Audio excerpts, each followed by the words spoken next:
할렐루야. 우리 전우자로 이렇게 인사합시다. 하나님 오늘까지 도와주셨습니다.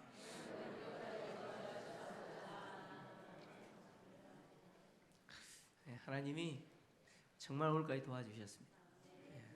가만히 지난 날들을 여러분 한번 돌아보십시오. 참 오늘까지 내가 여기 살아있는 것이 기적인 것 같아요. 그잖아요? 인생의 굽이굽이마다 그 하나님의 은혜가 여기까지 나를 붙들어 주셔서 오늘 이렇게 추수감사절을 또 지킬 수 있는 것 같습니다. 오늘 추수감사절을 맞이해서 정말 무엇을 우리가 감사해야 될지 오늘 말씀을 통해서 피차간에 하나님의 은혜를 누리기를 축원합니다. 오늘 시편 73편을 좀 전체를 좀 다루게 됩니다. 시편 73편은 아삽이라고 하는 사람이 지은 시입니다. 아삽은 누구냐? 아삽은 다윗 왕 때에 하나님의 전에서 찬양하는 찬양대가 있었습니다. 찬양대의 대장이 아삽입니다.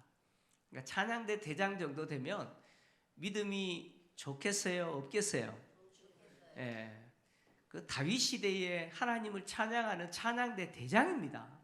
믿음이 얼마나 좋겠어요? 그런 아삽이 세상에서 악인은 너무 잘 돼요. 악인은 너무 잘 되는데 하나님 앞에 믿음으로 살려고 하는 자기를 비롯하여 믿음의 사람들은 매일 고난을 당합니다. 자, 이런 부조리, 불의죠. 이거는 도저히 이해할 수 없는 이 세상의 불의에 대해서 이 아삽이 시험에 들어버립니다. 그렇게 믿음이 좋은 아삽이 미끄러지고요. 거의 미끄러지고 넘어질 뻔했다 이렇게 이야기합니다. 시편 73편의 이야기는 이 아삽이 세상의 부조이죠. 이런 세상의 그 불합리한 그런 일들을 보면서 실족했다가 회복된 이야기를 시편 74편을 통해서 이야기해놓고 있습니다. 우리 추수감사절인데요. 참 가만히 또 이렇게 생각해 보면 감사할 내용들이 많을 수도 있지만 또 어떤 분들에게는 그런 것 같아요. 목사님 아무리 생각해도 감사할 게 없네요. 이거 뭐 어디를 돌아봐도 앞을 봐도 뒤를 봐도 옆을 봐도 위를 쳐다봐도 감사할 게 없네요. 이런 분들도 있죠. 우리 성도님들 가운데 그런 분들도 있습니다. 자, 아삽도 그런 것 같아요. 아삽이라는 사람도 아무리 돌아봐도 참 이해가 안 됩니다. 그래서 시험 들 뻔했던, 그래서 하나님 없이 살려고 했던 자신의 과거를 시편을 통해서 기록했는데 시편 73편 1절 2절은 이렇게 시작합니다. 자, 한번 같이 읽을까요? 시작. 하나님이 참으로 이스라엘 중 마음이 정결한 자에게 선을 행하시나 나는 거의 넘어질 뻔하였고 나의 걸음이 미끄러질 뻔하였으니. 아멘. 자, 하나님은 어떤 분이냐? 이스라엘 백성들 가운데 정결한 사람, 정결하다는 말은 하나님이 싫어하시는 것은 마음에서부터도 거절하고 어떻게든 하나님이 기뻐하시는 삶을 살기 위해서 믿음으로 몸부림치는 사람들, 믿음으로 살기 위해서 애쓰는 그런 사람들에게는 하나님이 뭘 행하시는 분이에요? 선을 행하시는 분이다. 이것은 시편 73편 전체를 통해서 이 아삽이 결론적으로 고백하는 고백입니다. 하나님은 이런 분이라는 거예요. 그런데 하나님이 이런 분임에도 불구하고 본인이 오해했다는 거예요. 오해했어요. 하나님은 반드시 믿음으로 사는 사람에게 선을 행하시는 분인데 본인은 오해해서 2절을 보니까 어땠느냐? 거의 넘어질 뻔했고 그리고 미끄러질 뻔했다. 완전히 넘어지지는 않았다는 거죠. 회복했다는 거죠. 지금은 회복했다는 거죠. 그러나 거의 넘어질 뻔했고 미끄러질 뻔했다. 자, 왜 이렇게 넘어질 뻔했고 미끄러질 뻔했느냐? 자, 넘어질 뻔했다, 미끄러질 뻔했다라는 말은 믿음으로 사는 생활이 이거 아니다. 더 이상 믿음으로 사는 것은 이거는 의미가 없다. 하나님이 계시다면 어떻게 이룰 수 있느냐? 하나님 안 계시다. 그러면서 하나님과 덩져서 살 뻔했다. 그런 이야기예요. 믿음에서 완전히 그냥 떠날 뻔했다. 그런 이야기입니다. 왜 이런 일이 있었느냐? 3절에서 이렇게 이야기하고 있죠. 여러분 3절을 같이 한번 읽습니다. 시작. 이는 내가 악인의 형통함을 보고 오만한 자를 질투하였음이로다. 시인은요, 악인들과 오만한 자들이 물질적인 풍요와 건강과 그 삶이 얼마나 번창한 삶을 누리는지 그것을 보고 부러워했어요. 그것을 보고 부러워한 것 때문에 시험에 들 뻔했다는 거예요. 시험에 들었다는 거예요. 여러분, 우리도 그럴 때가 있잖아요. 그렇지 않습니까? 나는 믿음으로 살려고 노력하는데 믿음으로 살려는 나에게는 별거 없어요. 근데요, 할 짓 다 하면서 하나님 없다고 오만하게 살면서 누릴 것 다 누리면서 사는, 그리고 건강하게 살면서 부유하게 사는 세상 사람들을 보면 부럽죠? 솔직하게 좀 이야기하세요. 부럽죠? 목사님 저도 부러운데 안 부럽겠어요. 시인은 어떻게든 믿음으로 살려고 노력하는데 하나님 없이 사는 사람은요, 너무 잘 살아요. 너무 떵떵거리고 잘 살아요. 잘 됩니다. 왜 이렇게 형통한지 모르겠어요. 그러니까 악인들의 이 형통함을 보면서 너무 부러운 거예요. 이 부러움 때문에 시인이 실족하게 됐는데, 자, 4절부터 12절까지는 시인이 그렇게 부러워했던 악인들의 형통한 모습이에요. 4절부터 12절까지 악인들의 형통한 모습을 시인이 이렇게 고백했는데, 제가 짧게 요약해서 넘어갑니다. 자, 4절을 보시면요, 악인들은 죽을 때도 고통이 없이 죽을 뿐만 아니라 힘이 강하대요. 이게 무슨 이야기냐면 악인들은 죽을 때까지 건강하게 잘 살더라는 거예요. 죽을 때까지 건강하게 살다가 죽어요. 악인들은 그렇더라는 거예요. 그 다음에 5절을 보니까 사람들이 당하는 고난이나 재앙이 그들에게 없어요. 무슨 이야기냐? 이런 이야기죠. 보편적으로 인간이면 겪게 되는 위기가 있잖아요. 어려움이 있어요. 인간이면 당연히 겪게 되는 그 수고나 또 고역, 열심히 일을 해야 되는 그 노동의 고역, 또 고난이나 심지어 불시에 닥치는 재앙으로서의 어떤 질병이나 심지어 저 지진과 같은 그런 재난조차도 악인은 어떻게 합니까? 피해가 버리더라는 거예요. 뚜껑 열리죠, 그죠? 보통 인간이면 누구나 겪어야 되는 그런 노동의 고난이나 또 심지어 질병이나 뭐 이런 재앙조차도 악인들은 싹싹 피해가요. 그 다음에 6절을 보니까요, 그들은 조만을 목걸이로 삼고 강포가 그들의 옷이라고 이야기합니다. 옷이요, 목걸이요, 장식품이죠. 그들의 삶이라는 거예요. 그러니까 악인들은 자신들이 저지른 악을 자랑해요. 악을 자랑하고요, 다른 사람에 대해서 악을 행하는 것을 서슴지 않습니다. 주저하지 않아요. 그리고 일상의 삶이 뭐예요? 그냥 악이에요. 악. 삶 자체가 악이에요. 7절을 보니까 그들이 얼마나 잘 먹어서 살을 쪘는데요, 잘 먹어서 살쪄요. 그리고요, 그들이 소득을 누리는데 그들이 생각하는 이상의 소득으로 누려요. 악인들은요, 잘 먹어서 살찔 뿐만 아니라 자기들이 생각했던 것보다 더 많은 것으로 누려요. 그러니까 악인들이 얼마나 풍요와 번영과 형통한 삶을 누리는지 시인이 고백하는 거죠. 이렇게 살더라는 거야, 악인들이. 그리고 8절을 보니까 그들은 능력하고 악하게 말할 뿐만 아니라 높은 데서 거만하게 말합니다. 악인들은 이웃과의 관계에서도 이웃을 늘 조롱합니다. 아주 우습게 여겨요. 이웃을 비난하고 조롱하고 심지어 폭력적인 언사를 서슴지 않습니다. 이런 말이죠. 쉽게 표현하면 할 수 있는 갑질은 다 하고 사는 거예요. 무슨 짓을 하고 산다고요? 요즘 우리 사회에 아주 이게 막 이슈가 되잖아요. 그러니까 할 수 있는 갑질은 다 하고 살아요. 악인들이 그렇게 산다는 거예요. 9절을 보니까 그들은요 입을 하늘에 두고 혀는 땅에 두루 다닌다. 입은 하늘에 두고 혀는 땅에 두루 다닌다는 말은 뭐냐면은 그들은요 하늘에 계신 하나님에 대해서 어떻게 합니까? 하나님을 대적하는 말을 해요. 하나님을 대적하는 말을 서슴지 않고 해요. 하나님을 대적하는 말을 서슴지 않고 하는데 땅에서 사람들에 대해서 좋은 말 하겠어요? 그러지 않겠어요? 땅에 사는 사람들을 경외하는 말을 하겠어요? 존중하는 말을 하겠어요? 하나님도 무시하는 말을 그냥 서슴지 않고 하는데 결과적으로 10절을 보니까 그들로 인해서 백성들이 악인의 영향을 받아 악을 함께 행하는 자가 되고 맙니다. 그러니까 무슨 이야기냐?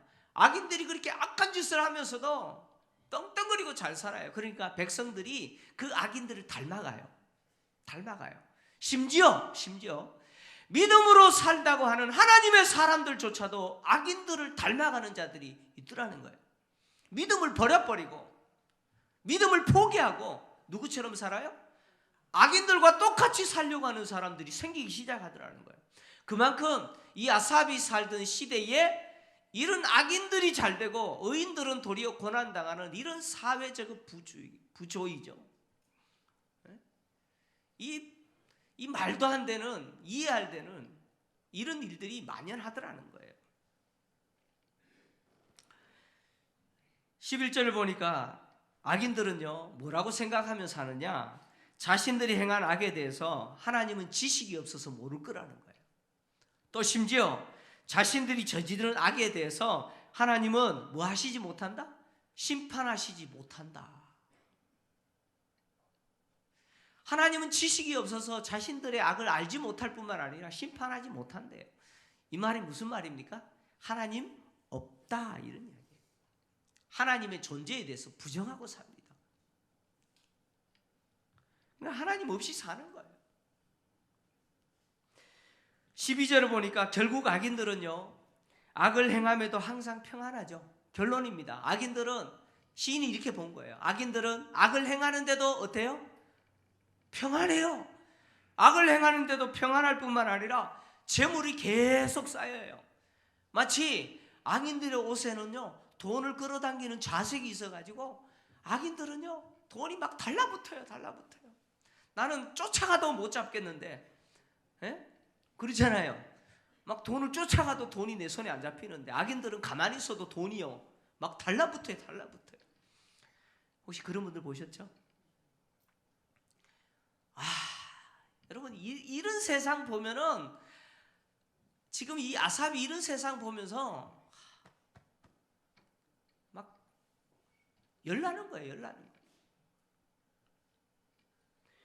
그래서 13절부터 이런 세상, 이런 악인들이 형통하고 잘 되는 것을 본 이 아삽이 어떻게 반응했는지를 이야기합니다. 13절을 보면요, 아삽이요 이 악인들의 형통함 때문에 자기가 하나님 앞에 어떻게든 간에 정결하게 살려고 믿음으로 살려고 몸부림친 이것이 이거 무슨 의미가 있냐? 내가 하나님 앞에 믿음으로 사는 것이 이게 무슨 의미가 있냐? 이거 아무것도, 이거 헛된 거 아니냐? 무의미한 거 아니냐? 내가 하나님 앞에 믿음으로 살면 내가 복을 받아야 되고 내가 영통해야 되는데 도리어 믿음으로 살려고 하는 나는 고난을 당하고 종일 징벌을 당하는 것처럼 매를 맞는 것처럼 이렇게 어려운데 저 세상 악인들은 하나님 없이 저렇게 사는데도 불구하고 건강하게 죽을 때까지 건강하게 살고 누릴 거 다 누리면서 저렇게 형통하게 사는데 이게 내가 믿음으로 사는 이 삶이 무슨 의미가 있냐? 이런 회의가 들었다는 거예요. 14절을 보면요, 이런 회의가 시인을 얼마나 괴롭혔던지 종일 아침마다 이런 표현이 있어요. 이 말은 뭐냐면 이 악인들의 잘 되는 것과 의인이 고난당하는 것을 보면서 시인이 당하는 이 고통이 꼬리에 꼬리를 물면서 힘들게 했다는 거예요.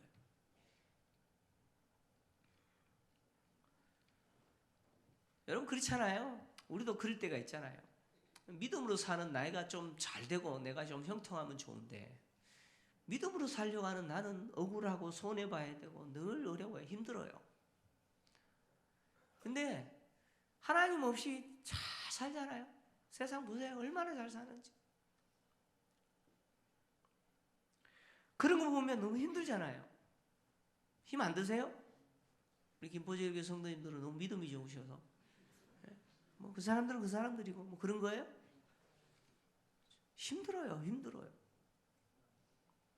시인이 그렇게 힘들었다는 거예요. 이렇게 시인이 힘들어했지만 그럼에도 불구하고 시인은요 자기가 겪고 있는 그 힘듦을 어떻게 보면 자기가 믿음으로 살려고 노력하는 그것에 대해서 이거 의미 없지 않느냐, 내가 왜 믿음으로 살려고 이렇게 노력하냐, 그냥 저 악인들처럼 살면 될 텐데 라고 하는 마음이 있었지만 그것을 입 밖으로 내지 않았다는 거예요. 왜? 만약에 그렇게 입 밖으로 냈다면 많은 사람들에게 내가 상처를 줬을 거다. 자, 그 내용이 15절이에요. 여러분 15절 한번 같이 읽습니다. 15절 시작. 내가 만일 스스로 이르기를 내가 그들처럼 말하리라 하였더라면 나는 주의 아들들의 세대에 대하여 악행을 행하였으리다. 여러분 보세요. 찬양대 대장 정도 되면 얼마나 믿음이 좋은 사람이에요. 그리고 많은 사람들이 그 사람을 모델로 삼겠어요. 근데 그 사람에 비해서 믿음으로 사는 거 아무 소용없어. 믿음으로 사는 거 아무 소용없어. 보라고. 악인들이 얼마나 잘 사냐고. 우리도 저렇게 살아야 돼 라고 말을 했다면 그를 바라보고 있는 믿음의 사람들이 얼마나 실족하겠냐는 거예요. 여러분 이 말이 무슨 말인지 이해가 되시죠? 그러니까 믿음으로 사는 사람이 시험에 들어가지고 믿음을 버려버리면요 그 사람만 시험 드는 게 아니에요. 그 사람에게 영향받던 사람들도 어떻게 됩니까? 다 시험에 들어버려요. 그러니까 믿음의 사람의 말 한마디가 얼마나 중요한지를 이야기합니다. 우리가 말 한마디 잘하고 잘못하고 그것이 다만 그 말뿐만이 아니라는 거예요. 얼마나 내 주변의 사람들에게 영향을 미치는지 이야기합니다. 그래서 주의 아들들의 세대에 대하여 악을 행하였으리라. 시험 들게 만들어 뻔했다는 거예요. 믿음으로 사는 사람들에게 시험 들게 만들 뻔했다는 거예요. 입술로 내가 만약에 내 고민을 이야기했다면, 근데 그는 입술로 고백하지 않아요. 입 말로 내지 않아요. 그냥 자기 안에 두고 속에 두고 가슴 아파하면서 자, 왜 이런 일이 있느냐? 왜 하기는 저렇게 잘 살고 왜 하나님의 말씀대로 믿음대로 살려고 하는 정결한 사람은 왜 이렇게 고난당하느냐? 그 이유에 대해서 알려고 무지 노력합니다. 여러분 16절 보세요. 16절 한번 같이 읽습니다. 시작. 내가 어쩌면 이를 알까 하여 생각한 적 그것이 내게 심한 고통이 되었더니. 자, 왜 이런 일이 있는지 알기 위해서 생각했어요. 여러분 여기 생각했다라고 하는 이 말은 정확하게 번역하면 계산했다는 말이에요. 여러분 계산은 대충 합니까? 요즘요 수학 우리 초등학교 5학년 6학년 수학 문제도 제가 아빠 이거 좀 풀어줘 그러는데 야 이거 뭐냐? 문제도 해설이 안 돼. 문제도 그만큼 수학이 어려워요. 요즘 수학은요 옛날에는 그냥 답만 달면 되는데 요즘은요 과정도 정확해야 돼요. 와, 좀 얼마나 까다로운지. 그러면 여러분 계산할 때 대충 하면 돼요 안 돼요? 안 되죠. 정확하게 해야 돼요. 세심하게 해야 돼요. 그러니까 그런 이야기입니다. 계산했다는 말은 그냥 대충 봤다는 이야기 아니에요. 알기 위해서 시인이 할 수 있는 모든 노력은 다 기울여서 공부했다는 거예요. 알려고 애썼다는 거예요. 그렇게 노력하고 애쓰고 어떻게든 인간의 이성으로 그것을 깨달으려고 할 수 있는 방법은 다 사용해서 했는데 결과적으로 돌아온 것은 뭐냐? 모르겠다라는 겁니다. 결과적으로 뭐라고요? 모르겠더라는 거예요. 알면은 속이 시원할 텐데 그렇게 노력했는데 결과적으로 모르겠더라는 거. 이것이 더 시인을 고통스럽게 만드는 거예요. 여러분, 인간의 짧은 그 이성이, 인간의 그 제한적 유한한 이성이 그 오묘하신 하나님의 섭리와 하나님의 통치를 이해할 수 있어요? 이해할 수 있습니까? 이해한다는 그 자체가 모순이에요. 모순이에요. 여러분, 피조물인 인간이 창조주이신 하나님, 세계를 경영하시고 역사를 경영하시고 우주를 경영하시는 그 하나님을 이해할 수 있다고요? 착각하지 마세요. 절대 이해할 수 없습니다. 시인이 이것을 알려고 그렇게 노력했으나 모르는 것 때문에 더 고통스러워요. 그런데 이 아삽이 언제 이것을 알게 됐느냐? 17절을 보니까 성소에 들어갈 때 알게 됐다고요 합니다. 성소에 들어갈 때 비로소 왜 이런 일이 일어났는지, 이것이 무엇을 말하는지 깨닫게 되었다는 거예요. 성소에 들어갈 때. 여러분, 성소에 들어갈 때라는 말은 학자들은 뭐라고 이야기하느냐? 하나님 앞에 기도할 때, 하나님의 진리의 말씀을 들을 때 깨닫게 됐다는 거예요. 그러니까 아삽이 성전에서 하나님을 찬양하는 찬양대 대장이잖아요. 그가 성전에서 하나님 앞에 이 문제 놓고 기도했던 것 같아요. 도대체 왜 이런 일이 있냐고 좀 알게 해달라고 기도했던 것 같아요. 그리고 또 그가 하나님의 율법의 말씀을 들을 때, 하나님의 진리의 말씀을 들을 때 비로소 이것 때문이구나.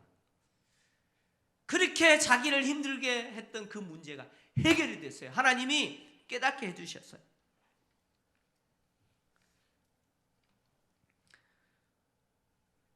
여러분, 우리가 또 그럴 때가 있잖아요. 왜 내가 이런 일을 겪어야 되고, 도대체 이게 무슨 일인지 도대체 이해가 안 되고 해석이 안 되는데, 어느 날 하나님 앞에 기도하는데 그것 때문이었구나. 어느 날 하나님의 말씀을 듣는데 그것 때문에 그것이었구나. 깨닫게 되는 때가 있잖아요. 그런 거예요. 여러분, 이해가 되지 않고 해석이 되지 않은 하나님의 오묘한 섭리는 우리가 하나님 앞에 기도할 때, 때로 하나님의 진리의 말씀을 들을 때 하나님이 알게 하시는 거예요. 내가 연구하고 내가 돌아가는 원리 깨닫는다고 깨달아지는 건 아니라는 겁니다. 시인이 깨닫게 된 하나님의 섭리는 악인의 형통은 절대 오래가지 못한다라는 겁니다. 그렇게 부러워했던 그 악인의 형통은 결코 오래가지 못한다. 아무리 악인들이 세상에서 부와 영광을 누리며 존귀를 누린다고 할지라도 하나님이 손을 대시기 시작하면 졸지에 망합니다. 졸지에 망해요. 순식간에 그 화려했던 산업이 황폐하게 됩니다. 악인들이 세상에서 부를 쌓고 건강하게 살면서 형통한 삶을 누리는 것처럼 보여도 하나님은 그 악인의 삶을 어디 위에 두셨느냐? 미끄럼 위에 두셨다. 이렇게 이야기합니다. 이게 무슨 이야기냐? 여러분, 이제 겨울이 됐잖아요. 겨울이 돼서 눈이 오면 길이 뭐가 됩니까? 빙판길이 되죠. 야, 빙판길이다. 신나게 뛰어다니는 애들이 있어요, 없어요? 그러다가 어떻게 됩니까? 우리 어르신들 빙판 되면은 야, 신난다. 뛰자. 그런 사람 있어요? 그러다 어떻게 돼요? 큰일 나죠. 빙판에는 어떻게 가야 돼요? 조심. 아예 어르신들은 출입을 안 하시죠? 여러분, 그렇다는 이야기예요. 악인들의 그 형통함은 하나님이 어디 위에 딱 두셨느냐면 미끄럼 위에 두셨어요. 자, 미끄러질까요? 안 미끄러질까요? 미끄러집니다. 미끄러져요. 여러분, 겨울철에 제가 이제 어렸을 때 경험했던 건데, 여러분 이제 추위가 시작되면은 이렇게 얼음이 살짝 얼어요, 그죠? 예. 그럼 겨울을 건너야 되는데 혼자 건너면 견딜 수 있어, 건널 수 있어요. 근데 오빠 무서워 뭐 이러잖아요. 그러면 동생 업어요. 업고 건너면 어떻게 됩니까? 그냥 푹 들어가 버려요. 보세요. 하나님이요, 악인들이 땅에서 부를 누리고 건강을 누리고 정말 형통하게 사는 것처럼 보여도 계속 그들이 악을 쌓고 어느 순간 쭉 미끄러지는 거예요. 그러니까 이런 이야기죠. 악인들이 세상에서 형통한 것은 하나님이 언제까지 방치하는 거냐? 미끄러질 때까지 방치하고 계시는 거예요. 어느 순간 순식간에 미끄러집니다.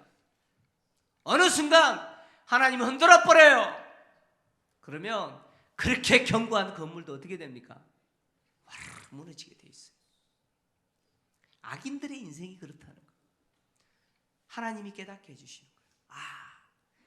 악인들이 땅에서 잘되고 저렇게 부를 누리고 누릴 것 다 누리면서 사는 저것이 복이 아니구나. 저것은 하나님이 언제까지요? 언제까지? 미끄러질 때까지 방치하고 어느 순간 미끄러지게 하시는데 하나님이 어디에 던져버리세요? 파멸로 던져버리셔요. 여기 파멸이라는 말은 심판이라는 거예요. 하나님이 그 악인의 삶을 반드시 심판에 던지실 거예요. 믿습니까? 심판에 던지실 거예요. 시인은 이것을 깨달았어요. 그래서 그것을 깨닫고 나서 악인의 삶에 대해서 그렇게 부러워했던 자기가 어떤 삶이었는지 회개합니다. 21절 22절 같이 있습니다. 시작. 내 마음이 산란하여 내 심장이 찔렸나이다. 내가 이같이 우음에 무지함으로 주 앞에 짐승이 오나. 자, 이런 이야기죠. 과거에 이걸 깨닫지 못했을 때 시인은 악인들이 형통한 거 보면서 너무 부러워가지고 그 마음이 산란했어요. 이 마음이 산란했다는 말은 뭐냐면 부풀어 올랐다는 거예요. 마음이 부풀어 올랐다는 거예요. 마음이 발효가 됐다는 거예요. 제가 어릴 때 저희 모친께서 한 번씩 뭘 하셨냐면 그 전날에 밀가루를 반죽해 거기에 그 이스트 있죠? 소다를 넣어요. 그리고는 막걸리를 넣든지 아니면 술약이라고 떡건한 거 있어요. 그걸 넣든지 넣으시고는 그냥 아랫목에 이불 덮어놓고 그냥 둬요. 그러고 아침에 밥을 할 때 뜸 들일 때 그걸 쫙 뿌려놔요. 그러면요, 야, 갑자기 침 넘어가네. 정말 맛있는 빵이 됩니다. 여러분 소다 넣어놓으면은 그 밀가루가 어떻게 됩니까? 아침이 되면 부풀어 있죠. 마음이 이렇게 부풀었다는 거예요. 자, 이런 이야기입니다. 자, 사촌이 논사면 이게 딱 죽이 맞아야 돼. 우리 속담에 사촌이 논사면 배 아프죠? 배 안 아프세요? 안 아프셔야 돼요. 야, 정말 잘 됐다. 축복할 수 있는 사람이 돼야 됩니다. 그게 그리스도인이에요. 믿습니까? 근데요, 통상 그래요. 사촌이 논사면요, 쟤는 뭐해서 논샀나? 나는 이렇게도 한 평도 못 사는데 쟤는 뭘 저렇게 복 받아가지고 논사나? 잠이 하나. 마음이 붕 떠가지고. 그러니까 시인이요, 악인들이 잘 되는 모습을 보면서 너무 부러워가지고 배가 아파가지고 막 잠이 안 왔어요. 그렇게 산란했다는 거예요. 그리고 심장이 찔렀다라고 하는 것은 그렇게 악인들이 잘 살고 그렇게 잘 누리면서 떵떵거리면서 형통하게 사는데 나는 왜 이 모양 이 꼴이냐고. 막 이 상황을 보니까 너무 가슴이 아픈 거예요. 이게 찌르는 거예요, 가슴. 자기를 보니까 자기는 너무 비참한 것 같고, 내가 믿음으로 사는 나는 너무 비참한 것 같고, 믿음 없이 사는 저 사람들은 너무 잘 되는 것 때문에 너 배도 아프고, 이게 가슴을 찌르는 거예요. 이게 통증이라는 거예요, 통증. 그런 자신의 모습이 어떤 모습이었느냐? 22절을 보니까 우매 무지하여 뭐와 같았다고요? 하나님 앞에 짐승과 같았다. 여러분, 우리도 그럴 수 있죠, 그죠? 여러분, 악인들의 그 형통함을 부러워하면서 내가 믿음으로 사는 것이 회의가 느끼는 것은 어떻게 보면요, 미련한 짐승과 같은 거예요.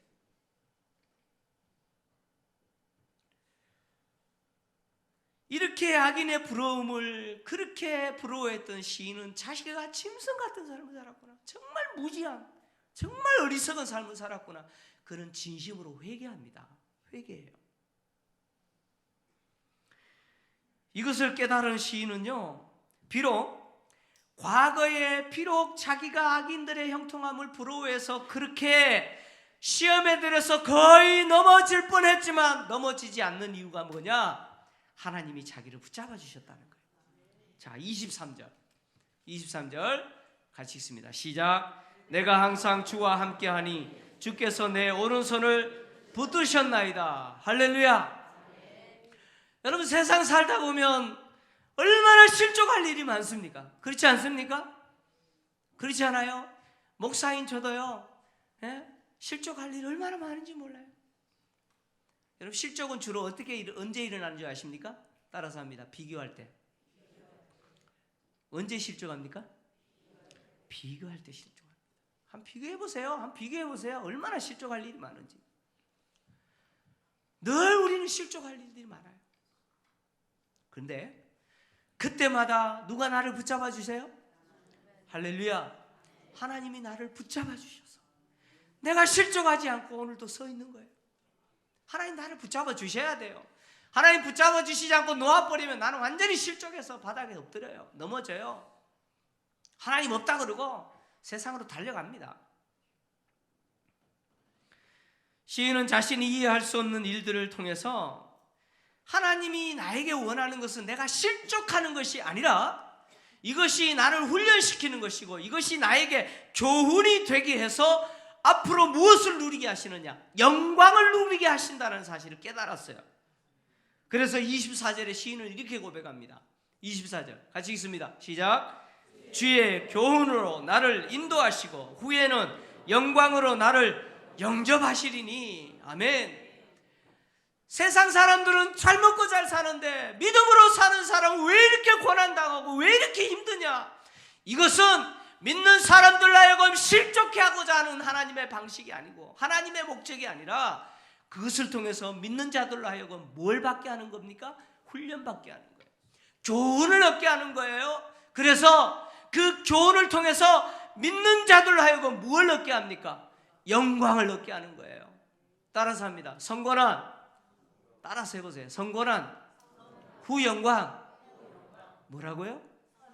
선고난 후 영광이에요. 믿습니까?